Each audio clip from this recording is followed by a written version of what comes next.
1 Samuel 3 vanaf vers 1 tot 10. Die seun Samuel was in diens van die Here onder toesig van Eli. 'n Woord van die Here was seldsaam in daardie dae. Geen visioene het voorgekom nie. In daardie tyd het Eli op sy gewone plek gelê. Sy oë het al begin swak word en hy kon nie meer sien nie. Die lamp van God was nog nie dood nie. En Samuel het al gelê in die tempel van die Here waar die ark van God was. Toe roep die Here na Samuel en hy het geantwoord, hier is ek. En hy hardloop toe na Eli en sê, hier is ek, want u het my geroep. Maar Eli sê, ek het nie geroep nie, gaan lê maar weer, en hy het toe gaan lê. Die Here roep toe weer, Samuel. En Samuel het opgestaan en na Eli toe gegaan en vir hom gesê, hier is ek, want u het my geroep. En hy het geantwoord, ek het nie geroep nie, my seun, gaan lê maar weer. Samuel het nog nie die Here geken nie. En die woord van die Here was nog nie aan hom geopenbaar nie. Die Here roep toe weer na Samuel vir 'n derde maal. En hy staan op en hy gaan op na Eli toe en sê, hier is ek, want u het na my geroep. Eli besef toe, dat dit die Here is, wat na die seun roep. Eli sê toe vir Samuel, gaan lê, en as hy jou roep, moet jy sê, spreek Here, want u diensknegt luister. Samuel gaan toe, en gaan lê op sy plek. Die Here het gekom, en gaan staan en geroep, soos die vorige kere. Samuel, Samuel. En Samuel het geantwoord, spreek, want u diensknegt luister. Ons lees tot sover volgende.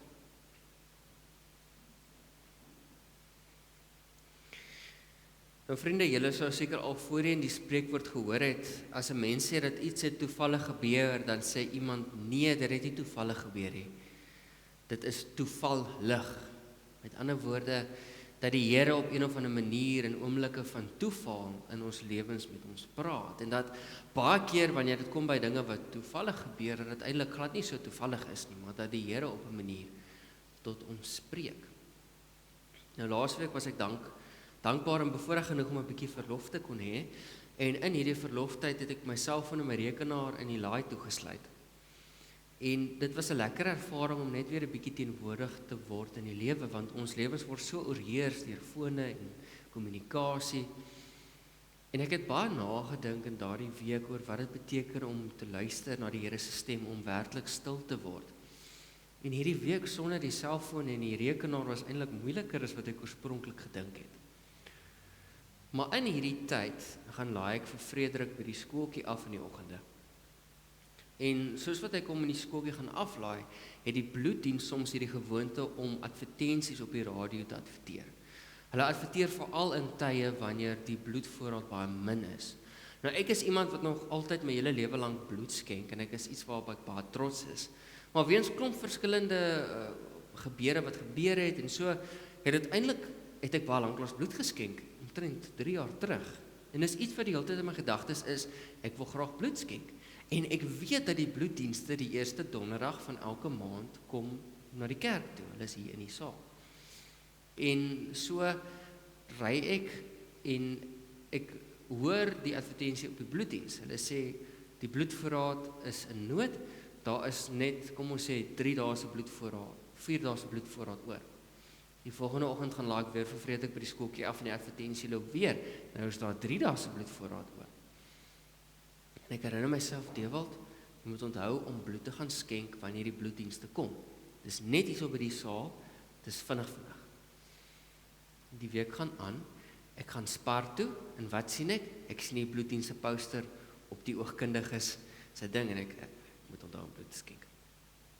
So kom die dag waar die bloeddienste moet kom bloed skenk, en dit is reënerig die dag, en my familie kuier hierso, my ouers is hierso, en ek vergeet totaal van die bloedskenkery. Maar daai dag gebeur iets interessant. Weens al die reëne wat ons nou gebeur het, die bloeddiensmense kom van Woester af. En soos wat julle weet, het baie van die paaie verspoel. En toegang tot Woester is 'n bietjie touch and go op hierdie oomblik. En so, omdat dit weer onweer is en dit weer begin reën het, doen die bloeddiens alles wat hulle kan om so vroeg as moontlik uit die dorp uit te kom, en self dit was toe 'n probleem. En so met die gejager om hier toe kom, het hulle nie die sleutels van die saal nie, dis in Woester. En so is dit 'n hele storie, want my selfoon is toegesluit in die laai. Jy weet, die mense sukkel om my toe in die hande te kry om te sê, ek moet toe nou vir hulle gaan oopmaak, en die arme vrou van die bloeddiens staan buite en roep, maar julle weet hoe eislik groot is hierdie pastorie, ek hoor haar nie, en die wind waai en dit reën, en die arme vrou roep roep hier by die pastorie, en op die ouene vandag kom ons agter, hier is 'n arme persoon wat hier so is, en Lenet WhatsApp vir Melissa, en toe weet ons nou wat aan die gang is. En ek gaan maak vir die vrou oop en ek sê, vreeslik jammer, jy het seker nou al so lank in die reën gestaan, ek het jou nie gehoor nie, en ek is regtig jammer dat jy hier moes staan. En toe vra ek vir hom, maar hoe was die paai? Toe sê sy, ons het skaars hier ingekom, ons is op 'n wankelrige bruggie hierdeur, ons het geen idee of ons kan terugry vanaand Woester en weer by die dorp kan inkom nie. En sy sê toe vir my, maar weet jy, ons bloedvoorraad is so laag, ons kon nie anderste as om te kom hiernatoe nie, want elke druppeltjie bloed tel. En ek dink in daai oomblik, as hierdie mense deur storm en reën en wankelrige bruggies kan kom, omdat hierdie so 'n belangrike saak is vir hulle, wat vat dit dan nou van my om letterlik by my voordeur uit te loop en oor te gaan saal toe om bloed te skenk? Maar ek deel hierdie getuienis, want in die oomblik toe daai vrou vir my daai woorde sê, besef ek dat die Here praat al heel week met my om te gaan bloed skenk. Nou ek weet nie wat die rede is omdat ek daai dag moes gaan bloed skenk het nie.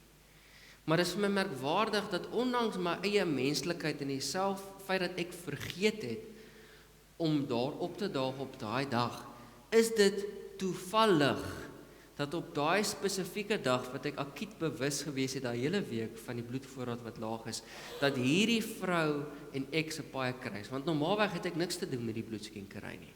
Hulle kom self in en gaan self uit. So dit het my nogal 'n bietjie laat dink oor hoe praat die Here met ons. Want dis nou een tasbare voorbeeld wat my laat voel het die Here het met my gepraat hierdie week. En deur hierdie vrou se aksies en dade en alles wat gebeur het hierdie week, dat ek geroep is om iets te doen, om bloed te gaan skenk. En dit het my nogal laat dink oor hoeveel keer praat die Here met ons in dinge wat ons as toevallig afmaak. Net baie keer praat ons met mekaar en dan sê ons, ja, weet jy, ek sou daar gewees het, maar toevallig het ek daai dag laat opgedaag, of toevallig het ek dit onthou en so, ek was nie op die toneel van hierdie aaklige ding wat gebeur het nie, of toevallig het ek gedink om na my foon te gaan kyk. Dit het my laat wonder hoe baie kere mis ons soms die Here se stem, of hoe baie kere skryf ons net die Here se stem as iets lukraak wat gebeur het, terwyl die Here eintlik vir ons probeer iets sê in ons lewens. Die Here praat nie net in donderslae of in hoorbare stemme nie. Die Here praat dikwels met ons in ons alledaagse lewens, in oortuigings en omstandighede. So, hoe praat die Here met my? Hoe praat die Here met ons? Dis 'n vraag wat opgekom het in die belydenisskas so 'n paar weke terug. Hoe luister ons na die Here se stem? Hoe hoor ons as die Here met ons praat? Hoe praat die Here met ons? So as ons nou kyk na vanoggend se teksgedeelte in Samuel, voel ek daar is 3 lesse wat ons kan leer, 3 dinge wat ons kan gebruik as vertrekpunte, wat ons kan help om na te dink oor hoe die Here met ons praat. 3 waarhede wat ek voel ons kan leer uit die teksgedeelte vanoggend wanneer dit kom by Samuel. Die eerste waarheid wat ons leer as ons hierdie teksgedeelte lees, is dat ons erken nie altyd die Here se stem onmiddellik nie. Ons besef nie altyd as die Here onmiddellik met ons praat nie. Vir Samuel het dit 3 keer gevat vir hom en vir Elia om agter te kom dat dit die Here is wat met hom praat. Vir my het dit 'n hele paar herinneringe gevat om my uiteindelik te kom op die punt dat ek moet gaan bloed skenk. Soms kom ons nie altyd agter dat die Here met ons praat nie. En daarbey wil ek vir julle sê, moenie moedeloos word as jy voel jy praat met die Here en jy hoor nie die Here se stem nie. Want ons hoor nie altyd dadelik wat die Here vir ons wil sê nie. As 2 mense wat in die tempel gebly het, tempeldiens gedoen het, in die teenwoordigheid van die Here, as dit hulle 3 keer gevat het om die Here te hoor, wat dan nog van ons lot? So moenie mismoedig raak nie, as jy voel, jy hoor nie die Here se stem, onmiddellik nie, luister weer en maak jouself oop, vir waar die Here besig is om te werk.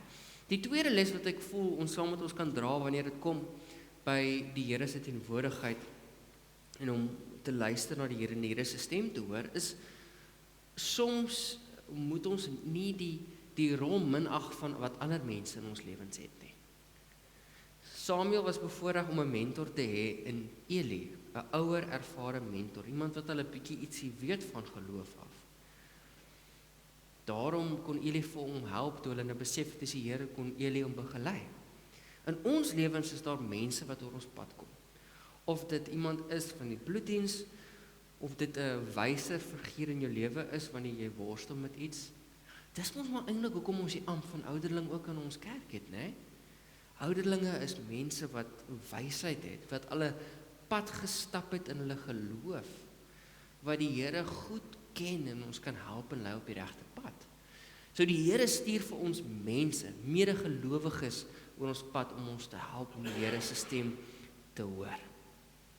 So ons moet weer luister, want soms hoor ons nie onmiddellik nie, die Here stuur 'n helpende hand oor ons pad. Maar die derde beginsel wat ons vir mekaar moet sê, is dat ons 'n openheid moet hê, 'n ingesteldheid, 'n ontvanklike hart. Toe Eli vir Samuel begelei oor wat hy moet doen, toe is hy oop vir die ontmoeting met die Here. Hy het nie vol teorieë en dinge gehad nie, maar hy het teruggegaan en hy het weer geluister om te hoor wat die Here sê. Hy was oop vir die ervaring om die Here se stem te hoor. So as ons hierdie 3 lesse of beginsels saam met ons vat, dan kan ons 'n bietjie met mekaar gesels oor hoe die Here op 'n praktiese manier tot elkeen van ons praat. En ek dink, daar help die Bybel ons met 'n paar voorbeelde. So, hoe praat die Here dan nou met ons? En ek dink, die belangrike ding wanneer ons met mekaar praat oor hoe hoor ek die Here se stem, of hoe praat ek met die Here, is dat dit nie net beperk is deur 1 of 2 dinge nie. Soveel mense as wat daar is, soveel maniere is daar waar die Here met ons praat, want ons elkeen is verskillend. Ons elkeen het verskillende lewens, verskillende dinge wat ons deur is. So daar is 'n wye verskeidenheid van maniere hoe die Here met ons kan praat. Nou daar's 'n paar wat ek vanoggend uit die Bybel uitgelig het, en dit is glad nie 'n volledige lys nie. Ons kan baie daarby sit. Maar ek voel daar's tog 'n paar maniere hoe ons sien in die Here se woord dat die Here met ons praat, wat ons net help om ons 'n bietjie verbeelding te kan gee, hoe kan die Here met ons praat? Wat ons 'n verwysingsraamwerk gee, sodat wanneer ons in 'n geleentheid kom, dat ons 'n bietjie meer bewus kan wees van wanneer die Here werklik met ons praat. Nou die eerste een het ek al so 'n bietjie aangeraak. Die Here praat baie keer met ons deur medegelowiges. Baie keer deur wat hulle sê of wat hulle doen. En in die Bybel is dit ook waar, die Here praat baie keer deur medegelowiges. En dit is nie altyd 'n opbouende geleentheid nie. Dit is soms 'n bietjie van 'n konfronterende geleentheid. Onthou julle in die Bybel, toe Dawid oorspel gepleeg het met Batseba? Hy het op die afdeling van die dag Batseba se man laat vermoor deur hom voor te sit in die leer en hom dood te laat maak. En so kom die profeet Nathan na Dawid toe, iemand wie hy goed geken het en gerespekteer het, en vertel hom hierdie lang vergelyking van 'n man wat wingerd en grond vat wat nie aan hom behoort nie. En in daai oomblik sê Nathan vir hom, die persoon wat ek die beeld van gebruik, is eintlik jy. Dit was vir Dawid 'n uiters konfronterende oomblik om daai introspeksie te kan beleef deur 'n medegelowige wat met hom praat. Die Here het daai dag deur Nathan gepraat, en so praat die Here met ons deur mense, deur gesprekke, deur oomblikke, deur mense wat oor ons pad kom, beleef ons die Here se teenwoordigheid. Nog 'n manier wat ons soms in die Bybel kry oor hoe die Here met ons praat, is deur die gefluistering van stilte. En julle onthou, ons het 1 Konings 19 het ons gelees tydens Pinkstertyd. En ons het vir mekaar gesê dat ons verwag dat die Here in die groot magiese dinge kom, deur die vuur en die aardbewings en die wind, maar baie keer praat die Here met ons deur die fluistering van stilte, in rustigheid, in klein eenvoudige oomblikke van oortuiging waar die Heilige Gees met ons praat. Die oomblikke wat ons stil word in die Here se teenwoordigheid en dit voel asof daar net 'n lightbulb aangaan. die fluisterende teenwoordigheid van die Heilige Gees wat binne elkeen van ons is. Nog 'n manier wat baie van ons kan mee assosieer, is dat die Here met ons praat deur die skepping en deur die natuur. Ons lees in Psalm 19 vers 2, die hemele getuig van die mag van God, die uitspansel maak die werk van sy hande bekend. Baie van ons ervaar God se stem en God se grootheid wanneer ons op buite is, in die natuur is. Vir my is dit 'n groot een. As ek kan gaan stap in die bos, as ek vars lug kan ruik, as daar stilte is, oral waar ek kyk en ek hoor net die natuurklanke, dit is dan wanneer die Here met my praat. Want is dan wanneer my gedagtes stil word en ek werklik myself kan inskerp op die Here. Nog 'n manier wat ons lees van in die Bybel, hoe die Here met mense praat, is deur kreatiwiteit, is deur kuns, musiek en stilte. En dan dink ons sommer weer aan Dawid, né? Dawid het harp gespeel. En ons lees ook al in 1 Samuel 16, hoe wanneer Dawid harp gespeel het, het Saul se siel rustig geraak. So Dawid het die Here geken deur musiek en kuns, en daai musiek en kuns het op 'n manier nie net in Dawid se lewe gespeel nie, maar ook selfs in Saul se lewe. Ons lees dat Dawid die harp gespeel het en gejuig en gedans het voor die ark van die Here. Soms ontmoet die Here ons in kreatiwiteit. Hier's baie mense in hierdie gemeente wat kunstig is, wat kan teken, wat kan skets. Daar's mense wat musiek kan maak. En ek is seker daarvan, julle sal kan spreek hoe die Here met julle spreek deur musiek. En wat die Here al in julle lewe gedoen het. En so raak die Here ons aan op verskillende maniere. So ons het nou vir mekaar so half die grondlegging gegee oor wat ons leer uit hierdie teksgedeelte, oor hoe die Here met ons kan praat en so half 'n paar waarhede. En dan het ons meer prakties nou gekyk oor van die voorbeelde uit die Bybel uit oor hoe die Here met mense praat. Maar ons weet daar is nog baie meer. Daar is nog baie meer in elkeen van ons se lewens oor hoe die Here met ons praat. Maar hierdie dinge wat ons vanoggend oor praat, bring my by 'n belangrike punt. En dit is 'n vraag wat mense baie keer vir my vra. Hoe weet ek dis God wat met my praat? Hoe weet ek dis God wat met my praat? Hoe weet ek hier is net my eie gedagtes nie? Hoe weet ek nie, dit is net ek wat self besluit nie? Hoe weet ek dat dit God is wat met my praat? Ek meen, hoe het Samuel of Eli geweet dat dit God is wat met hulle praat? Dis een van die mees algemeenste vrae wat ek kan kry in die bediening. En daar's vir my 'n goue reël wat alles onderskryf. Die Heilige Gees sal nooit ooit iets vir jou sê wat in stryd is met die karakter en die lering van Jesus Christus nie. Wat sê ek hierby? Dit is 'n baie maklike lakmoetstoets om jouself af te vra. Is hierdie iets wat in stryd is met Jesus se karakter, lering en lewe op aarde? So ek kan nie gaan sit en bid en wonder hoe ek 'n situasie moet oplos. As die Here vir my sê, as ek dink die Here sê vir my ek moet 'n persoon gaan doodmaak. Dis nie die Heilige Gees wat dit vir my sê nie, want dit is in stryd met wie Jesus was en God se lering en wie Jesus kom verkondig het. So dit is die gedeelte wat onderskrag alles wat ons doen en wanneer ons gesels. Hoe weet ek dit is nie ek, dit is nie God nie? Eerstens, God sou nie vir ons dinge sê wat in stryd is met Jesus se leer en lewe nie, want dit is die Gees van Jesus wat binne ons lewe. Maar om dit 'n bietjie meer prakties te maak, is daar 'n paar ander dinge wat ons kan help. Eerstens, die skriftoets. As die stem of die oortuiging wat ek het of die gedagte jou dryf na selfsug, wraak of iets wat teen die Bybel ingaan, dan kan dit mos nie God wees nie. Want God praat altyd in lyn met die Here se woord. So, beoordeel dit teenoor die skrif. Die tweede ene noem ek die vrugtoets. Wat is die vrug van hierdie gedagte? Bring dit vrede, liefde en omgee vir ander? Soos die dringendheid wat binne my gebeur het om bloed te gaan skenk om iets goed te doen vir my gemeenskap? Of bring die gedagte by my angs en chaos op? Die stem van Jesus bring helderheid en rigting, selfs al kan dit uitdagend en konfronterend wees. Die laaste manier om dit 'n bietjie op te toets en te onderskei of dit my stem is of die Here se stem, is deur herhaling. Net soos met Samuel. As dit regtig God is dit nie 'n gedagte wat my sommer los nie.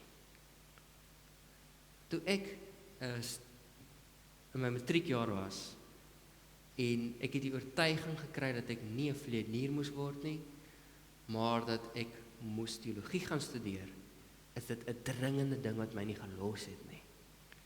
Ek het meerderheid van die jaar eintlik al geweet dat ek nie moet gaan vlieg nie, maar ek was hardkoppig geweest. Maar die Here het herhaal en die Here het my nie gelos nie.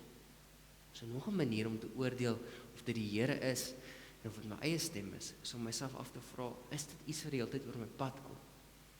Hoor ek dit op die radio elke oggend as ek Frederik gaan aflaai? Sien ek dit op die poster as ek Spar toe gaan? Is dit iets wat by my indring en tuis kom by my herhaaldelik in my dag? So vriende, dit is die dinge wat ek graag by julle wil los vanoggend. Ek wil graag by julle los vanoggend dat soms is dit vir ons moeilik om die Here se stem te hoor. Partykeer verg dit van ons om 'n paar keer dit te hoor voor ons besef wat aan die gang is. Maar dit is my gebed dat jy in jou eie geloofstryd sal leer hoe die Here met jou praat. Dat jy nie moedeloos sal word nie, maar sal aanhou bid en aanhou luister, dat jy kan vind hoe die Here met jou praat in jou lewe en jouself inskerp daarop. Dat jy werklik kan bewus word van die Here se teenwoordigheid in jou lewe ook. En dat met tyd elkeen van ons beter sal word om daai spiertjie te kan beoefen in ons lewens.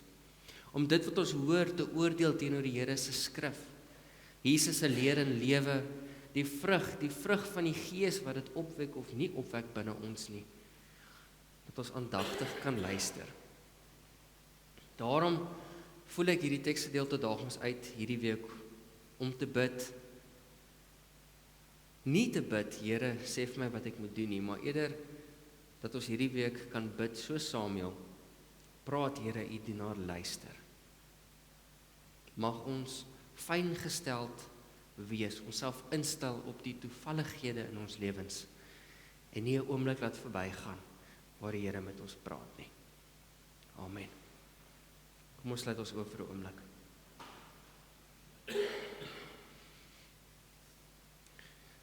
Ons liefdevolle Heer, dankie Heer dat U met ons praat, Heer. U praat met ons op verskillende maniere, met elkeen van ons op 'n ander manier. Soms is dit moeiliker om U stem te hoor as ander kere. Ons liefdevolle Heer, help ons in ons reis van ontdekking. Help ons om nie moedeloos te raak nie, help ons om aan te hou luister na hoe U met ons praat, deur U woord, deur ander mense, deur U Gees. Mag ons luister, mag ons 'n ingesteldheid hê om onsself oop te maak vir U. Mag ons harte oopbreek. En mag ons nie die hele tyd vra, Here, wat moet ek doen nie, maar mag ons vra, Here, mag ons bid, mag ons onsself oopstel en sê, praat, Here, U dienaar luister. Help ons om aktief in ons lewe U te soek, onsself oop te maak vir U Heilige Gees se stem binne elkeen van ons. Amen.